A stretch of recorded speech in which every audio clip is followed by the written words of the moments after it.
issue of what happened there, because a lot of persons are accusing you of being a bully, and you sent out the issue about bullying, and then a lot of persons say, no, you sent out a statement, but you did not apologize for the situation. So do you think your statement was sufficient, and can you give us a bit more details about that situation? So thank you very much for that question. It's interesting how you framed your question.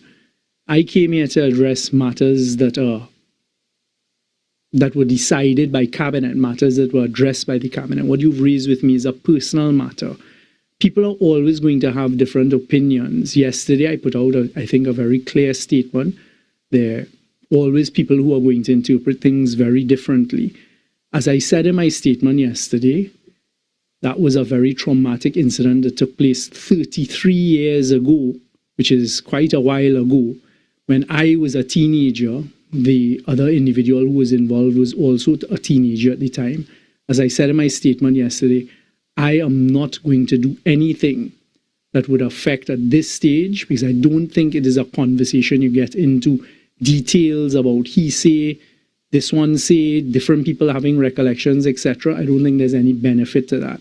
If the issue coming out of it that I accept is one of bullying, then I have absolutely no problem standing here today and saying that as a Prime Minister and as an individual at my stage of life, 50 years old, I am sorry for any child who had to endure bullying, which, as we now know, is an issue.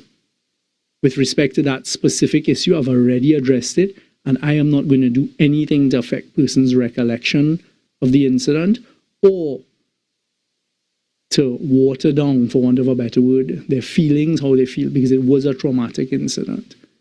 Not only for Mr. Khan, but for me and for many other people as we're seeing coming out of it.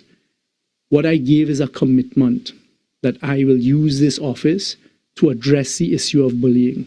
And I reinforce that commitment today. I also understand that incidents that people would go through as children growing up in society, anywhere in the world, would then later on influence their decisions in life, would later on influence how their experiences in life are, including me, the defining moments in your life. So that is my position with respect to it. It was a very, very unfortunate, a very traumatic incident, but at this stage, I am not going to go back 33 years ago to deal with that. I can deal with the present. I can't change the past. I don't know if anyone can change the past. It is a serious issue, and I intend to take it up. In fact, I raised it yesterday with the religious heads when we gathered to speak about education. It is something we need to do. And today, 33 years later, the issue of cyberbullying is an issue that I intend to take up. And that is where I'd like the population to focus on as well. Because the issue of cyberbullying is very real. Me now as an adult, me as a person who's come into public life, like many others, I'm subject to cyberbullying. I'm subject to a lot of bullying by some on the other side. There's a particular phrase that they like to use that is not a complimentary phrase. In fact, it's a race whistle, some will say. But this is the society we live in. And I can tell you, I am one. If I have to take responsibility for anything, including mistakes, I will be the first person to take responsibility. I have no intention of shirking from that.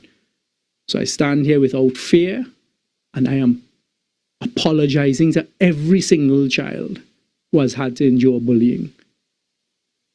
And how do we address it now, and how do we move forward as a society, in particular in our education system? That's where my focus is going to be.